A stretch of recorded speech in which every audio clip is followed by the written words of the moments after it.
So I did my thesis in the aluminum shed, which was the laboratory for the bioluminescence studies in Falmouth. Do you think on a map you could draw where that was? Probably. But I know who could exactly is a woman named Judith Lang. And the most important person you need to talk to her name is Judy Lang. She's married to a geologist named Linton Land. She grew up and went to high school in Jamaica. She studied under Tom Garreau, undergraduate university, then went to Yale. She knew everybody, and she can give you the definitive history. It goes way, way back, actually. It goes back to the early middle 19th century when a man named Lucas Barrett, who was a geologist and interested in the history of life and life in the oceans, actually did hard hat diving and did a lot of work describing fossils and living creatures in the seas of Jamaica. But of course science was never the primary goal of a colony of slaves for the production of sugar and what have you. And then a number of other very distinguished people would come to Jamaica for a year or so and describe the natural history and what they saw. And actually, I forgot to say, the first very great exploration of Jamaica was by the physician to the governor in the late 17th century and early 19th century. And his name was Hans Sloane. And he was the first president of the Royal Society. And he wrote 2 books on the natural history. The title, it's a typical 17th, 18th century book, you know, on a voyage to this place, this place, this place, this, about 8 places, and Jamaica, and the creatures and peoples and whatever they're in. And it's a very, very valuable book. It's worth about 10,000 euros or 20,000 euros. And it's full folio, big 2 volumes. And it's extraordinarily good. And he was mostly interested in plants and birds and whatever, but he described the sea urchins, he described a lot of stuff. The Brits were the great natural historians of the imperial era. The French were good, but more idiosyncratic. The Germans came way later. And the Portuguese, not so interested. And the Spaniards, really not so interested. So the great historical understanding of the Caribbean comes from the Brits, the French, and to some extent the Dutch. And it's all about empire, and it's all about resources. There was a guy named Oviedo who basically wrote an executive summary for the King and Queen of Spain about here's all this stuff you can rip off in the Americas. And he was very good. He was very smart. And so he talks about the extraordinary abundance of fish and turtles and what have you. And that there really isn't any gold, but you don't need gold when you have all this natural richness. So fast forward. He was also in the 17th century, this guy? Oh yeah, he was in the 16th century. And you know, there's great histories of the exploration of the Spanish Main and the settling in of the different groups of peoples. It's all imperialism. The big players early on are the Brits, the Spaniards, and the Dutch in the Caribbean, and in Brazil, of course, when they take Brazil for a while from the Portuguese, and then they get kicked out of the Portuguese, kick them back out. The Portuguese were never interested in the Caribbean. They were interested in further south and around Africa and all that stuff. So, but there are amazing natural histories of the Caribbean. And there was a man named Duerden who wanted to work on corals, but in order to get money to go from Ireland to Jamaica and do his work on corals, he got a contract to do a fisheries report. And he wrote a fisheries report in about 1900. And then there was a guy named Thompson who during World War II did a more modern fisheries report. They both came to the same conclusion. Tropical reef environments are not going to feed the world, and they're easily overfished, and you've got a problem, and etc. They were wise. They actually saw reality. There was a scientific expedition to Barbados by a bunch of Brits and Americans in the 20s. The Americans, the Carnegie Institution, Andrew Carnegie, steel and coal money, great intellectual institutions and libraries founded by the Carnegie Foundation. They set up a marine laboratory in the Florida Keys, in Dry Tortuga, the island that had been a prison camp. And they did fundamental work, natural history of all kinds, and there are multiple volumes of the Carnegie Laboratories reports. That was which time? That's the beginning of the 20th century, up into maybe the 30s.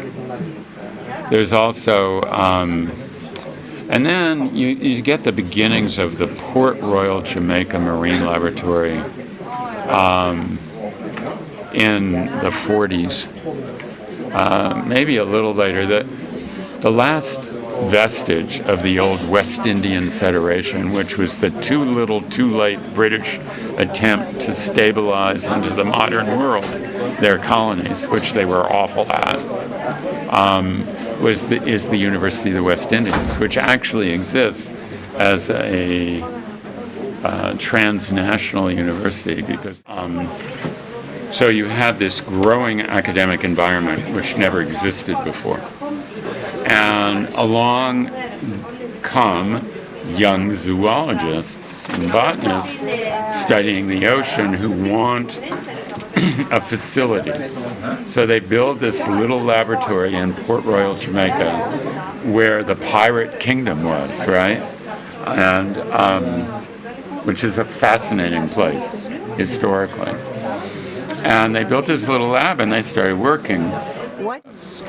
And Fritz was a major figure in scientific photography, Life magazine, whatever. His son was just as good a photographer. So all the early pictures at Discovery Bay are done on a rollie in a marine housing with the square frame. Unbelievable photographs, you know, because they're artistically composed as well as scientific. Are they in the archive of Well, yeah, this is a whole story now. They're in the hands of the family, a megalomaniac's son. So, at any rate, Tom had studied under a person I studied under at Yale, the great ecologist Evelyn Hutchinson. He had set out to be a doctor, got bored with being a doctor, switched, did ecology at Yale.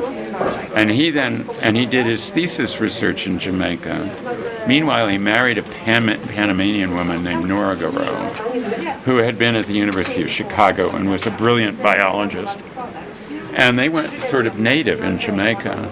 So after he finished his PhD, he went back and he taught at the University College. Tom was the person who demonstrated that the symbiotic zooxanthellae and the corals are essential for calcification.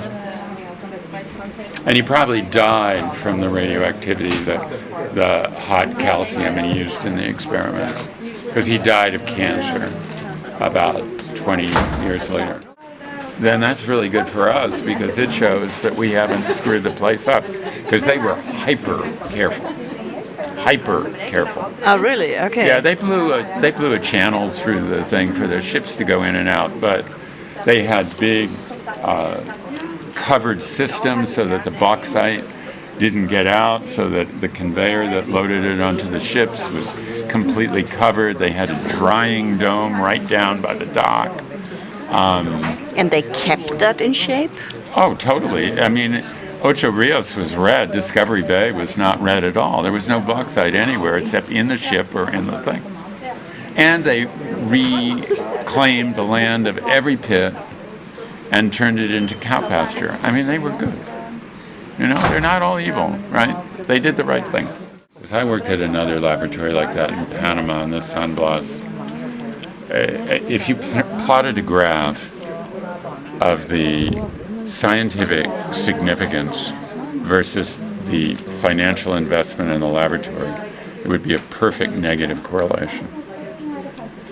Because without the bureaucracy, without the bullshit, without the just young people full of energy, totally motivated, making it up on their own, not afraid to fix their car or fix the compressor or take the outboard engine apart and put it back together again and just do it.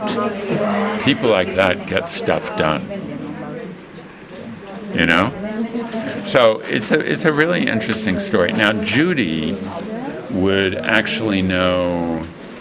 What was her field?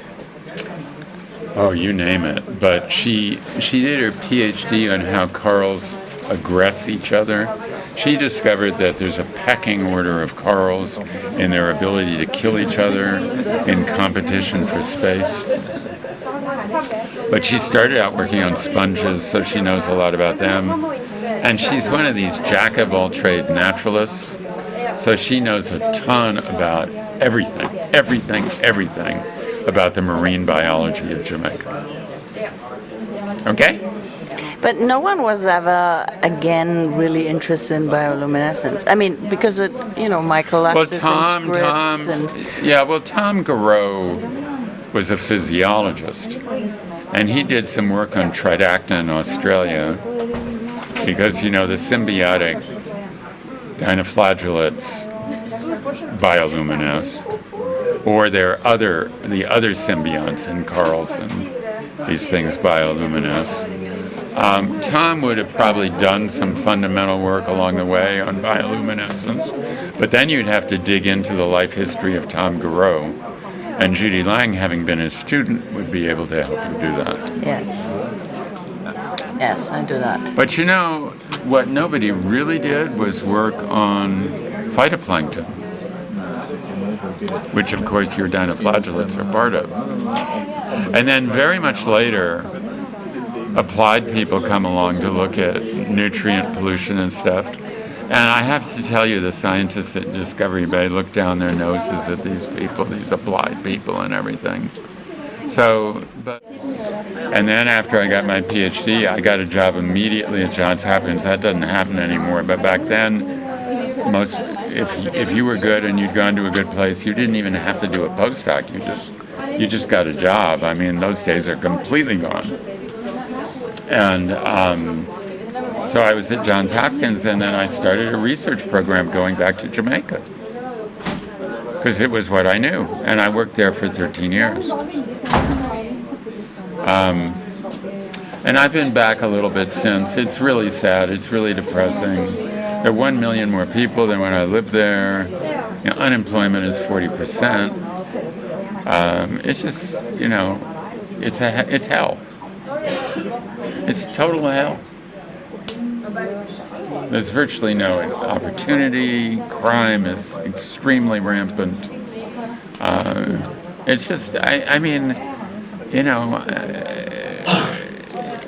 lived in a village by myself and my wife, I'm not a fearful person. I've been in a lot of places, in a lot of situations. Right now, Jamaica's bad. And I don't see much hope for it getting better. You don't? No. Not with the corruption, not with the drugs.